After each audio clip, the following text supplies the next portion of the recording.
दोस्तों, हमारी धरती के हजारों हजार साल के लंबे इतिहास में इस पर कई सभ्यताएं विकसित हुईं।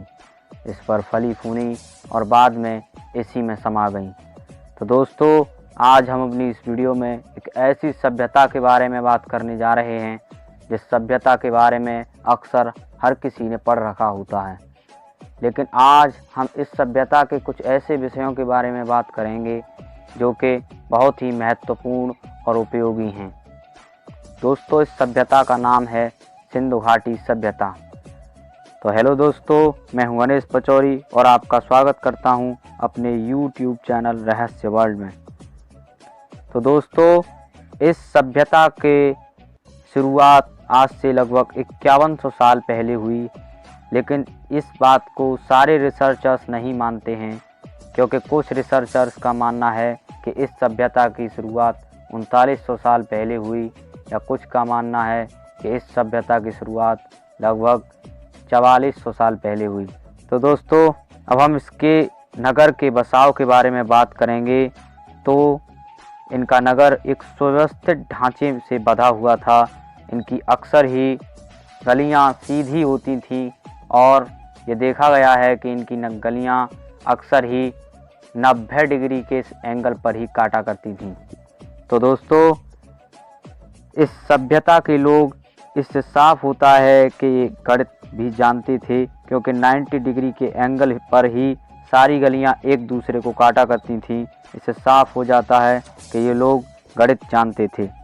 तो दोस्तों, इसके साथ ही इन लोगों की ये सारी गलियां नगर के बीचों बीच स्थित एक प्रमुख गली में मिलती थीं, और इससे पता चलता है कि ये लोग सुदृढ़ सड़क व्यवस्था को बनाने में लगभग कामयाब रहे थे। साथ ही इन लोगों की नगर से पानी निकासी की व्यवस्था भी बहुत ही उच्चतर थी, क्योंकि घर से पानी निकल कर के सीधा एक सड़क के बीचों बीच स्थित नाली में चला जाता था, जो कि नगर के बाहर एक नाला होता था, उसमें मिल जाती थी। इन सारी बातों के साथ इनके व्यापार के बारे में जानना भी बहुत ज़रूरी है, क्योंकि ये नगर एक व्यापारिक नगर के रूप में बहुत ही अच्छी तरह से उभरा था। अपने समकालीन बहुत सारी सभ्यताओं से ये नगर व्यापार किया करता था, जैसे मेसोपोटामिया, मिस्र, दजला, फरात और दक्षिण भारत से भी ये लोग व्यापार किया करते थे। ये बात इन सभ्यताओं से प्राप्त सिंधु घाटी सभ्यता की मोहरों से पता चली है, जो कि ये लोग अपने सामानों के दूसरे नगर में भेजने से पहले अपने व्यापारिक मोहरें लगाते थे। अब आप इस सभ्यता के मूल बातें तो जान ही चुके हैं, पर इसके जानना भी बहुत ज़रूरी है कि इन नगरों पे आज की तरह कोई देवता होते थे जिसकी ये लोग पूजा करते हों। तो दोस्तों, ये लोग मातृ देवी की पूजा करते थे, जो कि यहाँ से एक मूर्ति से अनुमान लगाई गई है, लेकिन अनुमान सदैव ही सही नहीं होता। शायद ये देवी ना होकर किसी और की मूर्ति रही हो।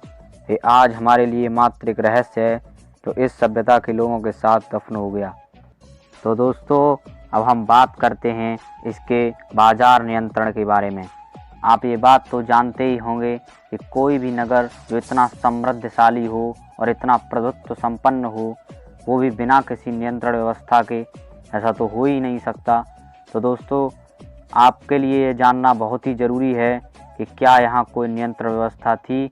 दोस्तों, इसके बारे में रिसर्चर्स का मानना है कि यहाँ पर व्यापारिक वर्ग का राज चलता था। शायद उनकी एक पूरी समिति रही हो जो इस पर नियंत्रण रखती हो, और शायद कर भी वसूलती होगी। साथ ही यहाँ पर बाजार में सिक्के यानी कि रुपए या पैसे नहीं चला करते थे। एक वस्तु के बदले में दूसरी वस्तु दी जाती थी, जिसका मूल्य व्यापार की समिति किया करती थी। तो दोस्तों, ये सारी बातें हमारे लिए मात्र एक कल्पना हैं, क्योंकि यहाँ से कुछ भी लिखित सामान प्राप्त नहीं हुआ है, और अगर कुछ लिखित सामग्री प्राप्त हुई भी है तो उसे आज तक कोई नहीं पढ़ पाया है, क्योंकि इनकी लिपि आज की लिपि से बहुत ही भिन्न है। तो इस वीडियो से आप समझ चुके होंगे कि सिंधु घाटी सभ्यता कैसी थी और ये किस तरह से एक विकसित सभ्यता हुई।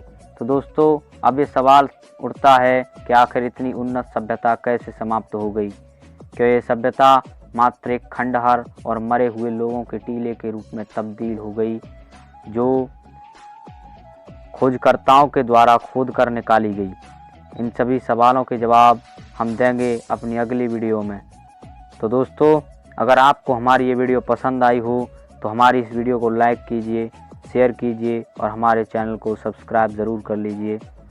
तब तक के लिए अलविदा, और हमारी इस वीडियो को अंत तक देखने के लिए आपका बहुत बहुत धन्यवाद।